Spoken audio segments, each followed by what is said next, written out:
Marami sa ating mga OFW ang nangangarap na balang araw ay makauwi for good sa Pilipinas. Pero bago tayo magdesisyon, mahalaga ang tamang paghahanda. Hindi lang sa pera, kundi pati sa sarili, pamilya at buhay na babalikan natin. Dahil kung wala tayong plano, baka masayang ang lahat ng taon na pinaghirapan natin sa abroad. Kaya sa video na ito, pag-uusapan natin ang 10 bagay na dapat ihanda bago umuwi for good sa Pinas para siguradong panatag at maayos ang transition mo mula abroad pabalik sa sariling bayan. 1. Financial savings. Mag-ipon ng sapat na pera para sa unang 6 to 12 buwan mo sa Pinas. Tandaan, baka hindi agad kumita ang negosyo mo o makahanap ng trabaho. Mainam na may emergency fund para sa pang-araw-araw na gastusin habang nag-a-adjust.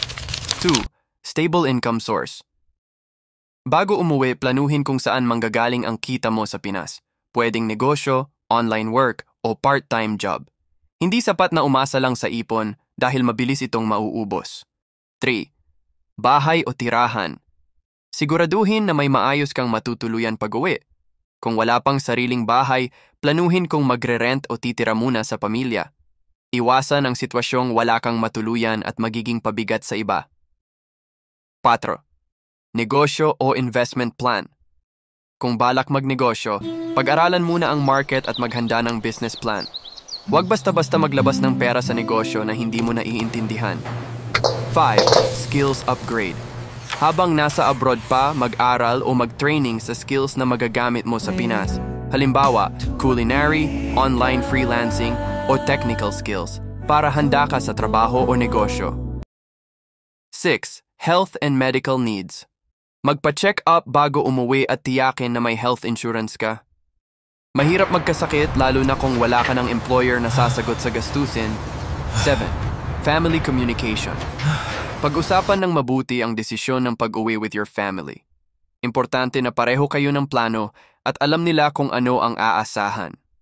8. Legal documents. Siguraduhin na kumpleto ang lahat ng papeles mo. Passport, birth certificate, land titles, IDs, at iba pa. Mahirap maipit sa mga transaksyon pag wala kang kumpletong dokumento. 9. Networking and connections. Makipag-ugnayan na sa mga taong makakatulong sa iyo sa Pinas, kaibigan, dating katrabaho, o business partners. Malaking bagay ang connections para makahanap ng opportunity. 10. Mindset and emotional readiness. Ihanda ang sarili sa bagong lifestyle. Sa Pinas, iba ang sistema at hindi tulad ng abroad.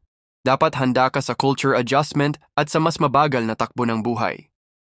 Ang pag-uwi for good sa Pilipinas ay hindi basta desisyon lang. Isa itong malaking hakbang na nangangailangan ng maayos na plano. Tandaan, hindi lang pera ang puhunan dito, kundi oras, effort, at tamang diskarte. Kung maayos ang paghahanda mo, mas magiging magaan at masaya ang pagbalik sa sariling bayan. Sana makatulong sa iyo ang 10 tips na ito para makapagsimula ka ng panibagong yugto sa buhay ng walang pagsisisi.